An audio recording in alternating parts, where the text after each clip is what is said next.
ये कहानी एक एयर होस्टेस और एक आदमी की है जिनको किस्मत बार बार एक दूसरे के सामने ले आती है। मूवी का आगाज अर्जेंटीना के एक शहर ब्यूनस एयर्स के एयरपोर्ट से होता है, जहाँ एयर होस्टेस चेकिंग के बाद एक काउंटर पर जाकर गाने सुनने लग जाती है। तभी वहाँ पर उसके साथ एक आदमी आकर खड़ा हो जाता है और गाने सुनने लगता है। साथ ही खड़ी एयर होस्टेस अच्छे से गाना नहीं चला पा रही होती है, तो ये आदमी उसकी मदद करता है। फिर दोनों एक दूसरे को देखकर मुस्कुराते हैं। इन दोनों को नहीं पता था कि बिना बात किए इनकी ये मुलाकात इनकी जिंदगी को कैसे बदल कर रख देगी। जैसे कि हम जानते हैं, मूवी का नाम द रेड थ्रेड है, जिसका मतलब कि एक मजबूत डोर जो कि आपको आपस में जोड़े रखती है। ये किस्मत की वो डोर है जो आपको कहीं से भी लाकर जिसके साथ आपकी किस्मत जुड़ी है उसके सामने खड़ा कर देती है। इसके बाद मूवी के सीन को एरोप्लेन में शिफ्ट कर दिया जाता है, जहाँ वो आदमी एक सीट पे बैठा होता है जो एयर होस्टेस जिसका नाम एब्रिल है को काउंटर पे मिला था, जिसका नाम मैनुअल है।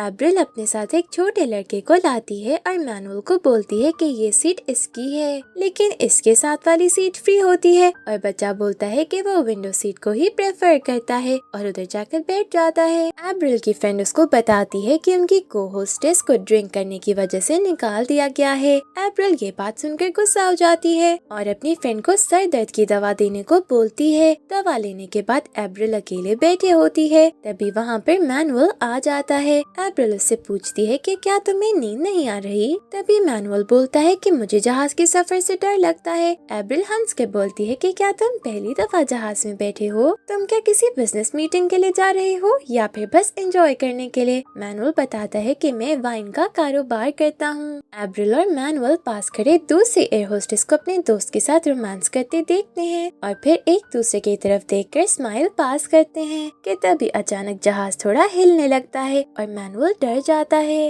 एब्रिल उसे समझाती है कि ये जहाज में आम सी बात है, ऐसा होता रहता है। तभी मैनुअल मुस्कुराते हुए बोलता है कि अगर हम रोमांस करेंगे तो क्या वो भी मामूली सी बात ही होगी। कि तभी अचानक से वो दूसरी एयर होस्टेस बाहर आ जाती है और मैनुअल वापस अपनी सीट पर चला जाता है और एब्रिल भी वापस बैठ जाती है। दूसरी एयर होस्टेस जब पैसेंजर्स के पास जाती है तो मैनुअल फिर से एब्रिल के पास चला जाता है। एब्रिल उसे बोलती है कि यहाँ बार बार मत आओ, मुझे काम भी करना है। कि तभी जहाज में फिर से झटका लगता है। दोनों एक दूसरे के काफी करीब हो जाते हैं और रोमांस करने लगते हैं। मैनुअल एब्रिल को बोलता है कि जहाज के लैंड होने के बाद मेरे साथ खाने पर चलोगी? तो एब्रिल मान जाती है और बोलती है कि मैं तुम्हारा इंतजार करूंगी। नेक्स्ट सीन में हम देखते हैं कि जहाज लैंड हो जाता है और एब्रिल के सारी दोस्तें भी चली जाती हैं, लेकिन वो वहीं खड़ी मैनुअल का इंतजार करती है। एब्रिल उसे लाइन में खड़ा देखती है और उसके फारिग होने का इंतजार करती है, लेकिन किस्मत को तो कुछ और ही मंजूर था।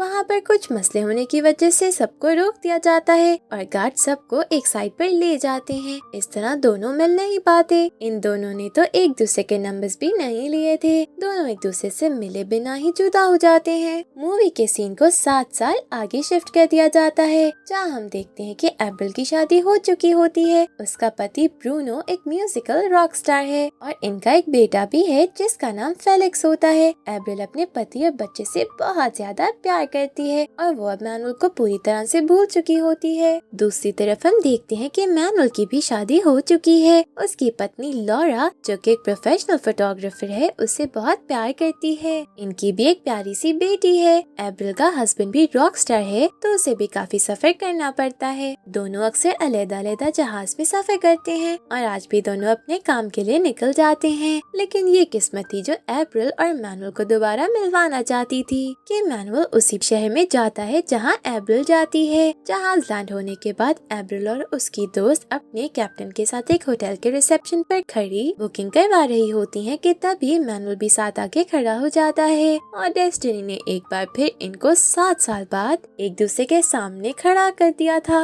एब्रिल मैनुअल को देखकर वहाँ से जाने लगती है कि मैनुअल उसके पीछे जाता है और उससे पूछता है कि क्या तुम मुझे भूल गई? एब्रिल उससे बोलती है कि तुम वाइन का कारोबार करते हो ना? तभी मैनुअल बोलता है कि उस वक्त तो हम मिल नहीं सके थे, मगर अब खाना तो बनता है। एब्रिल भी मान जाती है। दोनों फिर रूफटॉप के रेस्टोरेंट में खाने के लिए जाते हैं, जहाँ एब्रिल मैनुअल को बताती है कि उसने 5 घंटे उसको ढूंढा था। तो मैनुअल बताता है कि उसका कस्टम ही क्लियर नहीं हुआ था, इस वजह से वो बाहर नहीं आ सका था। एब्रिल एब्रिल अब अपने पति और बच्चे से बात करना चाह रही होती है कि वहाँ सिग्नल्स नहीं आ रहे होते। फिर वो मैनुअल को अपने पति और बच्चे की फोटो दिखाती है। मैनुअल भी उसे अपनी पत्नी और बेटे की फोटो दिखाता है। एब्रिल उसे कहती है कि आखिर तुम्हें तुम्हारा प्यार मिल ही गया। कि मैनुअल बोलता है कि ये प्यार हम दोनों के दरमियान भी हो सकता था। तो एब्रिल बोलती है जो हुआ नहीं मैं उसके बारे में नहीं सोचती हूँ। वो मैनुअल को बोलती है कि उसे अब जाना होगा, उसके कैप्टन का जन्मदिन है और उसे तैयार भी होना है, और वो शुक्रिया बोलकर वहाँ से चली जाती है।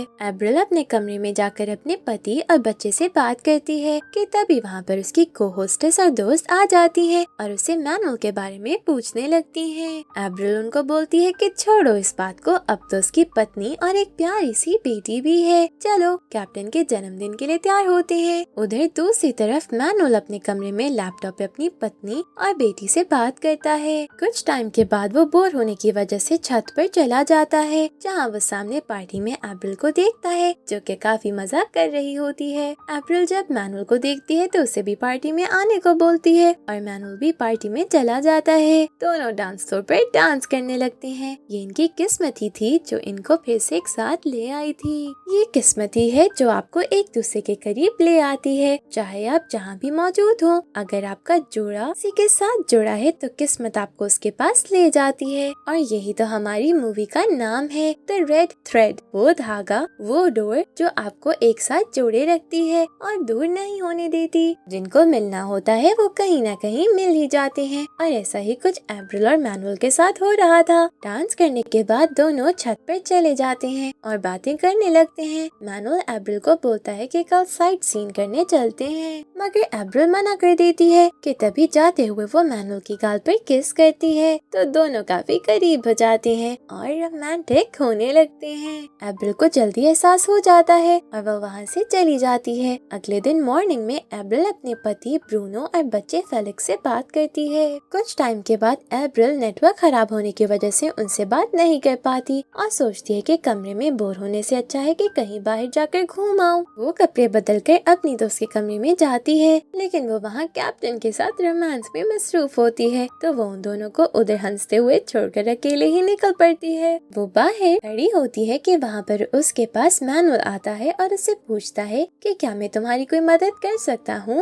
एब्रिल उसे बताती है कि उसे हार्ट फेयर में जाना है, बट उसको नक्शे का भी कुछ पता नहीं, तो वो कैसे जाए। मैनुअल उसे बोलता है कि तुम मेरे साथ साइट सीइंग पर चलो, लेकिन वो मना कर देती है। मैनुअल चुप करके वहाँ से जा रहा होता है कि एब्रिल को उसकी ये बात बहुत अच्छी लगती है कि उसने इसे बिल्कुल भी मजबूर नहीं किया और वो भी उसके साथ चली जाती है। वो दोनों साथ में काफी साइट सीइंग करते हैं और फिर एक आर्ट फेयर में जाते हैं जहाँ वो काफी कुछ खरीदते हैं। मैनुअल एक दिल वाली अंगूठी एब्रिल के लिए लेता है और उसे तोहफा देना चाहता है। फिर वो दोनों एक जगह जाकर बैठ जाते हैं और एब्रिल बोलती है कि यहाँ आकर कितना अच्छा महसूस हो रहा है। कि तभी बारिश होने लगती है और दोनों रोमांटिक होने लगते हैं। ये किस्मत ही थी जो उनको दूर होने के बाद 7 साल बाद एक बार फिर साथ ले आई थी। कुछ चीजें हम तस्वर नहीं करते हैं, वो हमारी किस्मत होती है जो करती है, और यही इन दोनों के साथ हो रहा था। एब्रिल भी खुद को नहीं रोक पाती है और दोनों काफी करीब हो जाते हैं। अगले दिन मॉर्निंग में मैनुअल वो अंगूठी एब्रिल को पहना देता है। थोड़ी देर बाद मैनुअल की पत्नी का फोन आता है और वो उससे बात कर रहा होता है कि एब्रिल उसकी बातें गौर से सुनती है। वो अपनी पत्नी से झूठ बोल रहा होता है कि उसे काम है और 2-3 दिन और लग जाएंगे। उसे ये सुनकर अच्छा नहीं लग रहा होता और वो काफी परेशान हो जाती है।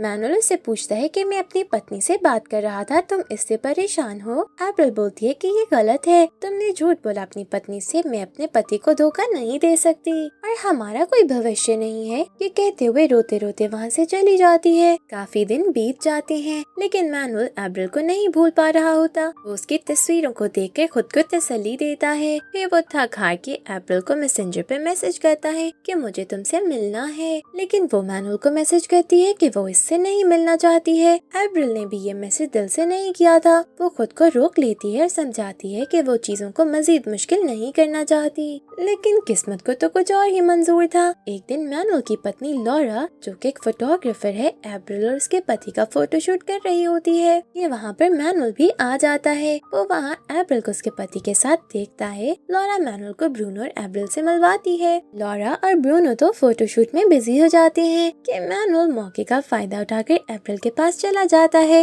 और रोमांटिक होने लगता है। एप्रिल उसे बोलती है कि मैंने तुम्हें मना किया था मिलने से, तुम फिर भी आ गई। मैनुअल एप्रिल को उसे होटल के कमरे में चलने को बोलता है तो एप्रिल को गुस्सा आ जाता है और वो वहाँ से चली जाती है। मैनुअल अपने होटल के रूम में चला जाता है। इधर एप्रिल भी खुद को रोक नहीं पाती और वो भी उसके पास चली जाती है और दोनों काफी करीब हो जाते हैं। कुछ टाइम बाद एप्रिल का फोन बजता है। वो फोन देखती है तो 20 मिस्ड कॉल्स होती हैं जो कि उसके बेटे फेलिक्स के टीचर की होती हैं। वो जब फोन उठाकर बात करती है तो उसे पता चलता है कि उसे आज अपने बेटे इसको स्कूल से लेने जाना था और मैनुअल के चक्कर में वो भूल गई। वो वहाँ से रोते हुए घर पहुँचती है। वो जब अपने बेटे के पास जाती है तो वो सो चुका होता है। अब उसे अपनी गलती का एहसास होता है। उधर दूसरी तरफ लॉरा मैनुअल को उसकी और एप्रिल की तस्वीरें दिखाती है जिसमें वो काफी मोहब्बत भरी निगाहों से उसे देख रहा होता है। लॉरा बोलती है कि तुमने मुझे धोखा दिया है, तुम्हारा और एप्रिल का चक्कर चल रहा है। मैनुअल उसे बोलता है कि मैं तुम्हें बताने ही वाला था। तो लॉरा बोलती है कि क्या बताने वाले थे। वो बोलता है कि देखो ऐसा हो जाता है। तो लॉरा बोलती है कि मेरे साथ तो ऐसा कभी नहीं हुआ और वहाँ से रोते हुए चली जाती है। दूसरी तरफ एप्रिल अपने घर में काफी परेशान रहने लगती है। ना वो कुछ बताती है अपने पति को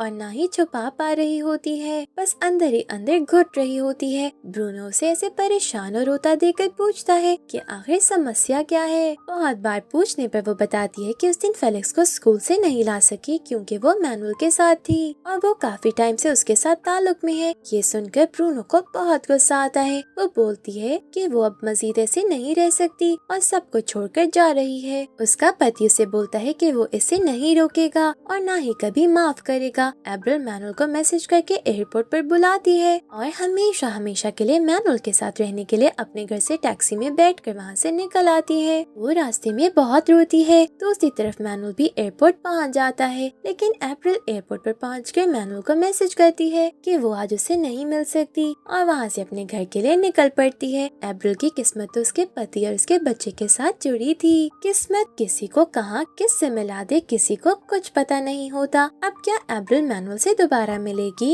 या नहीं, ये तो किस्मत पे है। और इसी के साथ मूवी का एंड हो जाता है। Thank you for watching.